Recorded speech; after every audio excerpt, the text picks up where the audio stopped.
Mis contactos con el sector público se remontan desde que era estudiante de maestría, con la tesis de maestría que hice con el profesor Eduardo Aldana, que fue mi asesor, y también con el profesor Alfonso Reyes, que fue jurado de ese trabajo de grado, donde abordamos un problema organizacional relacionado con la Fiscalía General de la Nación. Entonces, desde ese entonces son ya más de 15 años, un poco más, de que desde entonces he estado trabajando en diferentes problemáticas del sector público y en particular siguiendo un poquito ese camino del tema de justicia, el sector de justicia en Colombia. Yo hablaría más bien de un metaproblema y es que de pronto a nuestros mejores ingenieros no les interesa mucho el sector público, a mí eso me intriga porque en el sector público están los problemas más retadores, problemas que afectan a mucha gente, muy complejos y que al mismo tiempo pueden llegar a ser muy satisfactorios para alguien que dedique todo lo que sabe hacer a ese tipo de problemáticas. Me parece que si más élites educativas, élites académicas, aquellos que han recibido la mejor educación, se volcaran hacia los problemas públicos, se resolverían buena parte de esos problemas públicos. Yo creo que hay que darle más visibilidad a lo que ya muchos egresados, por ejemplo, de ingeniería y de esta universidad en general, hacen en el sector público. Yo creo que la sociedad y los grupos estudiantiles están llenos de muchos mitos. Mitos de que el sector público es difícil, de que hay corrupción, de que, y claro, pero también por ejemplo, es muy interesante pensar que en el sector privado típicamente los índices de corrupción son más altos que en el sector público. Eso está muy documentado, muy estudiado. Pero hay muchos mitos, yo creo que hay que combatir esos mitos y yo creo que ayudaría mucho, por ejemplo, los testimonios directos de estudiantes y egresados que ya uno empieza a escarbar un poquito más y conoce mucha gente que sí, digamos, se ha atrevido a abordar este tipo de problemas, ese tipo de, de iniciativas y de personas que se atreven pueden inspirar a otros y a romper unos mitos y unos prejuicios que me parece que a veces son los que aprisionan las posibilidades que un estudiante puede ver como horizonte profesional. Digamos, yo estoy en favor de las justicias transicionales, de los mecanismos de justicia transicional, cualquiera que sea, en el sentido de que es una situación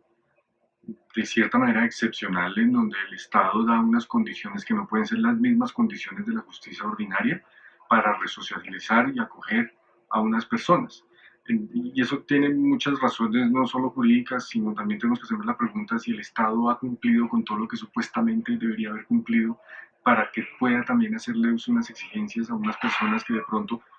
con diferentes intenciones no puede meter uno todos en la misma bolsa, terminan involucrados en este tipo de grupos al margen de la ley. Esto no quiere decir que uno necesariamente esté de acuerdo o no con que esos grupos defienden unas ideologías o no. Uno puede obviamente establecer también que hay eh, aspectos exclusivamente criminales, digamos, pero una justicia transicional creo que es lo que permite salir adelante en este tipo de coyunturas. Eso se ha mostrado en muchos otros países, en Irlanda, en Sudáfrica, bueno, los casos son muchísimos, pero el concepto de justicia transicional es un concepto que me parece que es difícil de digerir. En particular lo que tiene que ver con lo que planteaba el acuerdo que fue rechazado en el plebiscito, ese era un acuerdo realmente que tenía, pues uno no puede decir si es lo mejor o lo peor, pero realmente era excepcional en términos de fijarse y centrar la solución del conflicto en las víctimas, en la situación de las tierras y una cantidad de consideraciones que típicamente en procesos de justicia transicional no necesariamente se tienen en cuenta. Yo trabajé en un banco privado y me aburrí muy rápidamente y me pagaban muy bien.